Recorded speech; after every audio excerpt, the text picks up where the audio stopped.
Were you on the field when Brett got hurt? Were you down there? It happened so fast. Were you on the field or were you down by there when it happened? Yeah, I was right next to the plate, pretty close to when it happened. Kind of take me through of what you saw. I know it probably happened fast, but what did you kind of see when it all went down?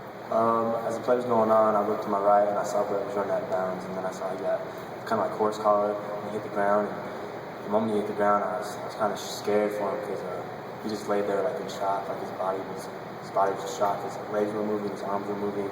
So I thought something was seriously wrong, but we've got word from like the trainers and stuff that he's doing fine and he'll be okay. So everything's good right now. So what did that do to, it's late in the game, you never want to see that happen anytime, but what did that do to the team? I mean, obviously you were concerned, but it really put a somber, to put it down. What was that like, just sitting there and waiting and wondering and stuff like that? I mean, it kind of made us mad. Like we were frustrated that happened. I mean, there was multiple horse cars in the game. We were just frustrated that our starting quarterback got hit and it was down like that. So it kind of gave us juice in a way. I mean, it was frustrating to see him go down, but it definitely made us go out there and go harder to play for Brett.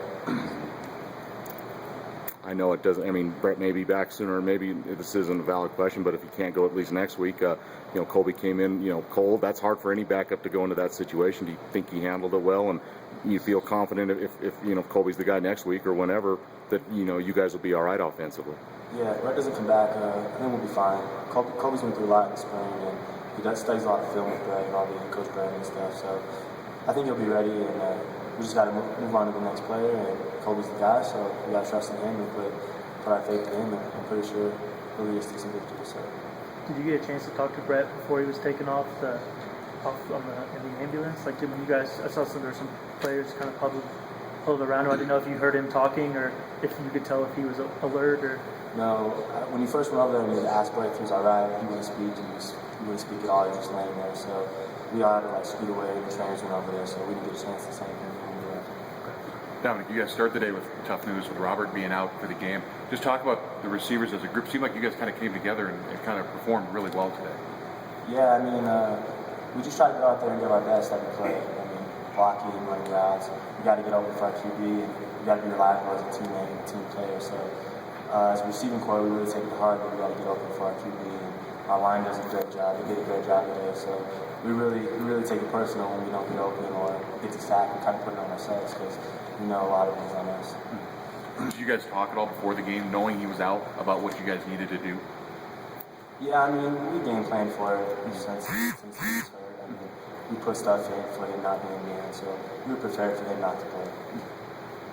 Take me through the touchdown pass early in the game. Where you see something different that you weren't expecting, or what happened exactly? Can you run us through how you got open that ball? I mean, I kind of just ran a hitch, and Brett looked down the middle of the field, and he looked back at me, and he threw me the ball, and I was blessed that I just made a move on the guy, and I had a great blocks downfield by a couple teammates, and just able to ball to the end zone. So it really just my teammates that did most of the work for me. So.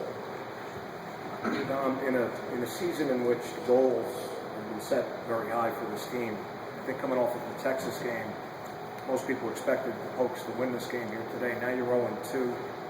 I'm wondering how you could get outplayed in so many areas by a good Toledo team, but you're at home, you're coming off the Texas game, you got a good crowd here. Why do you think you guys didn't execute as well as maybe you thought you would coming into the game? Yeah, I mean, Toledo's a good team, like you said. We got to give a lot of respect to Toledo. I mean, it's football. Mistakes happen, penalties happen. It's just the nature of the game. I mean, we came out and did the best we could, but sometimes the outcome just doesn't end up the way you want to. But we're pretty confident in the season, and we're definitely going to turn it around because we know how good our team is, and we're ready to do work and practice hard for the season. How would you describe the locker room after you're angry, quiet, what? A little bit of both. I mean, we're frustrated as a team because we know we definitely felt like we should have won that game. Like you said, Toledo's a good team. We gave the best we could, but we're just frustrated, and we just know that we got to come out and practice starting Sunday, and we just got to do the best we can to stay firm on the next team because we know we can't take anything for granted. We just got to give the best we can. Thank you.